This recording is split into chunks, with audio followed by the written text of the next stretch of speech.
Solid ka DDS. Dito na panood ko sa balita sa sinabi ni Congressman Edsel Lagman tungkol dun sa bali-balita na pamimili ng kumbaga para sa charter change na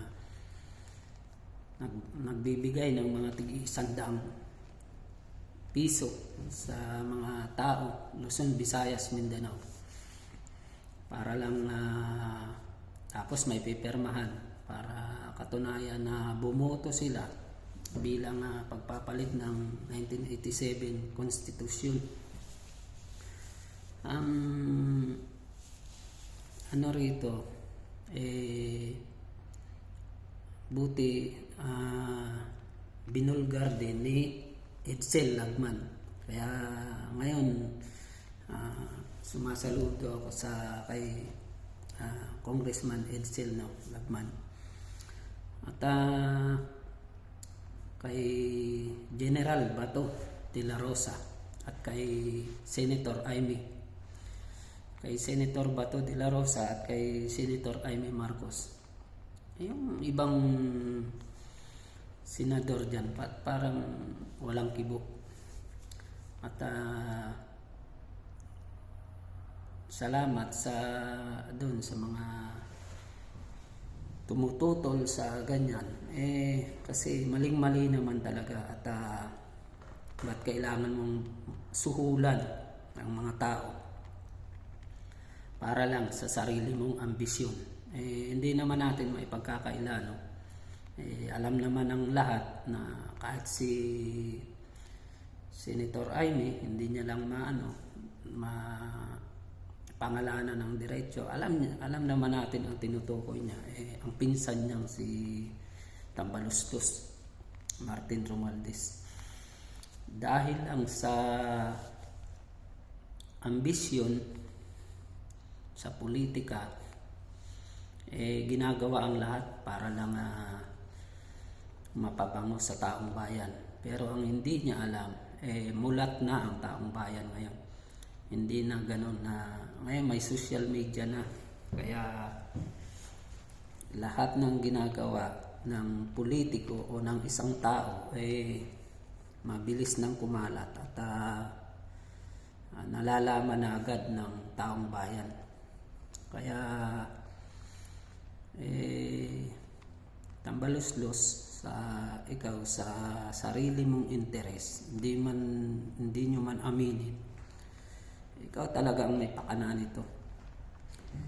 Isipin mo sana na kahit anong mangyari, hindi ka talaga mananalo bilang presidente.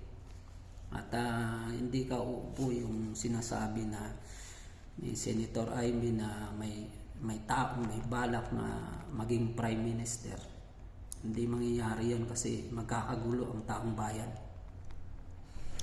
At tayo naman sa mga kababayan ko dyan,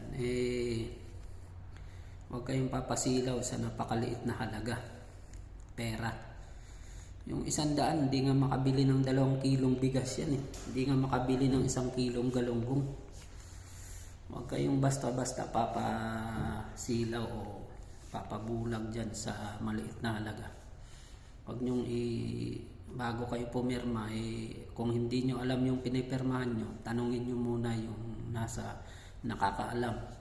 Huwag kayong basta-basta pipirma sa mga sabihing ayuda. Kung ayuda, dapat wala ka nang pipirmahan. Bakit may pipirmahan pa? Yung mga may pipirmahan pero hindi ganyan yung nakasaad sa pipirmahan mo. Pagka hindi natin alam yung pipirmahan natin, magtanong muna tayo sa nakakaalam para hindi tayo mabiktima ng mga maling maling gawain. Salamat din dito kay Congressman Edsel Lagman at naiisip niya rin yung mga mali. Dati halos puro kontra din tayo rito kasi may yung mga maling gawa. Pero siyempre, tayo naman kung tama ang ginagawa, pasalamatan din natin at saluduhan din natin. Kaya salamat sa mga taong gumagawa ng mabuti at naninindigan para sa katotohanan. Yun lang mga ka-DDS, mga tol. Mabuhay tayong lahat. Ingat, God bless.